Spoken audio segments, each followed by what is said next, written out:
We are here in the lovely neighborhood of Kensington and Fulham, in Chelsea, and whatever else it's called. Windy day, full of cars, and the nice time is now 5:17, and we can still enjoy our day. This is going to be about the cycle of life, and as you know, the cycle of life is always ever changing. It's been changing for me all the time. Look at this statue, I mean, so attractive, made by this guy. Yeah, so the cycle of life, you know, everything comes and goes in droves. I'll just tell you a quick short story. I used to study Japanese back in uni, so that was 2009, 2012. I didn't know what my game plan with Japanese was, but I know for certain nowadays it's pretty much dead. I mean, I still know some hiragana and katakana, maybe like one or two kanjis, and words, just saying words. But I would never really learn Japanese like I used to back then, and that's a fact that I've come to realize. The cycle of life is always ever changing, and you know, jobs, friends, family, people that you meet, relationships, anything, hobbies, what have you, anything is ever changing, and it's something that a lot of people don't want to face facts with. I've come to the realization that you have to realize it and you have to move on, as hard as that may be. I've come to the realization that I talk quite fast, not right now, probably because it's the middle of the day and there are people walking around, and that's still getting grips with talking on the street like this, like that, that is nice. Yeah, getting the grips with the cycle of life is something that everybody needs to understand. I for one don't really like it, but it's something that you have to come to terms with. Everything's like a cycle. You meet people, they get pulled away like it's on third act or fourth act or fifth act or sixth act, and they just get pulled away, and sometimes you just have to learn their lessons from them, or good or bad, whatever they are, just have to learn the lessons. That's a Buddha statue castle thing. Nice neighborhood, Fulham, Chelsea, Kensington, whatever else it's called. That's that far thing away is Battersea, the Battersea area, and the bridge, Buddha. And speaking about the cycle of life, well, you also see nowadays, a couple of days, I mean this week pretty much, a bunch of celebrities have died from suicide, and a lot of people are like, oh, I can't believe they just killed themselves because they look so happy and all that. This morning I saw something on Facebook on some from friends. The girl that was a model she won an award last year for some big modeling thing. I have no idea about the modeling world. Sorry. And she killed herself this day. You strive, you work a lot, get someplace, and then you had enough and you kill yourself. And a lot of people are surprised that these big people are killing themselves because, you know, they've had a lot of stuff, you know, they had a bunch of stuff. But they never look at the people around them who show signs of that, and they're like, oh yeah, but if I'm available to talk if you want to talk, but are they really available to talk? Because I know I've had chats about that, and people look a bit like, yeah, okay, you should call the Samaritans or whatever it is in your country. So people aren't always available to talk about some stuff like that. And I know this is a bit of a downer subject, but it's also part of the cycle of life. You come and you go, and that's it, like a third act. I know that I sounded a bit like on a down on this video, but then again, you know, I'm changing myself. Some videos need to be told, some not. This had to be told because the cycle of life is something that came into my life. Well, not recently, but I discovered a bunch of things. I just need like a changing, and this video has certainly been a bit of a change.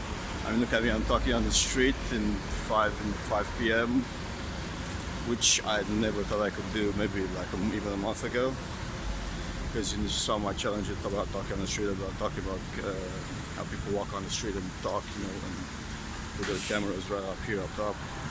And here I'm doing that. Challenges, man.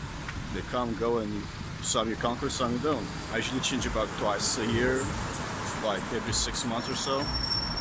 And this year, I've changed. It's pretty much been like every month something has happened. Like legit every month something has happened. I mean, January I had a reflective day, and that made me emotional for the first time in a very long time, which I never really had happen. What, maybe 10 years, something like that. The second month in February I was pretty much heartbroken. It's my fault, admittedly, but so heartbroken. The third month I went to Romania properly for the first time in almost 4 years. And I realized again that it's certainly not for me. I mean, there are good stuff around there, but it's just, I pretty much think differently. I'm used to some other stuff. Even before I left, I was used to some other stuff. In the fourth month, well, in April, was hectic with ups and downs and trials, and let's say it was not like a roller coaster ride. April was like a roller coaster ride. And May I had to deal with heartache, mental breakdown, and getting some energy back into this body. Oh, and trying to do some comedy too, yeah, somehow. So far this month, I discovered that I still have a lot of anxiety and shyness in my body. I mean, I went to this party, more like a club, and pretty much I was trying to dance. And you know how it is with dancing. It's sometimes you dance, sometimes you don't dance. And I like to dance, and that just did not happen. Yeah, you know how in movies you have some characters, like crazy characters, have a straight jacket on them, in, you know, like in asylum movies or whatever kinds of movies, they have straight jackets on them.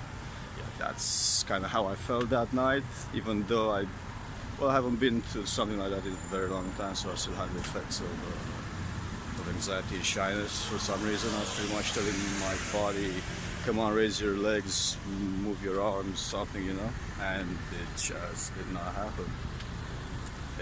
Well, eventually, sometime at the end, it happened, but not. It took a while. I don't drink alcohol, so I can understand why people drink alcohol to take the edge off. But I just like to take the edge off naturally. That's what I do on stage. I've been on stage over 100 times, so I know how it is to need something to take the edge off to get on stage. You're talking in front of people. Well, I'll eventually overcome that too. I've overcome a lot of stuff, mostly by myself. Not entirely by myself, but mostly by myself. I'll overcome this thing too. Well, something random just happened. I was walking on the street and some guy was like, "Hey man, can you help me get an Uber?" And because my phone is there, so I called him on the Uber and he gave me cash. And I just made a small profit out of nothing. The cycle of life. Someone comes in, they tell you something, and then they walk away.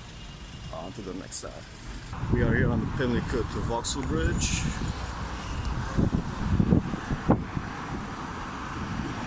And that thing right there is the MI5 or MI6 building, whatever it is, because I don't know which MI it is.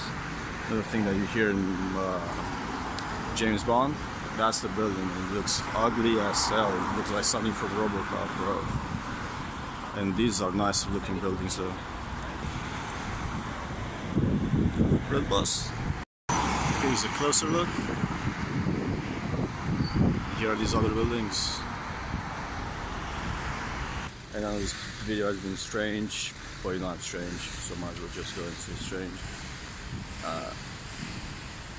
Anything you got from this message, if you want to say something, leave a comment below, or a like or a subscribe or something. And next video, which is coming out tomorrow, is gonna be fun, even more shaky than this. We'll try to shake here, because that's the English thing, and different. As you can see, people see me walking on the street with this thing, and they keep turning their cars, their engines on, they're revving it up. Oh boy, fun, fun, fun.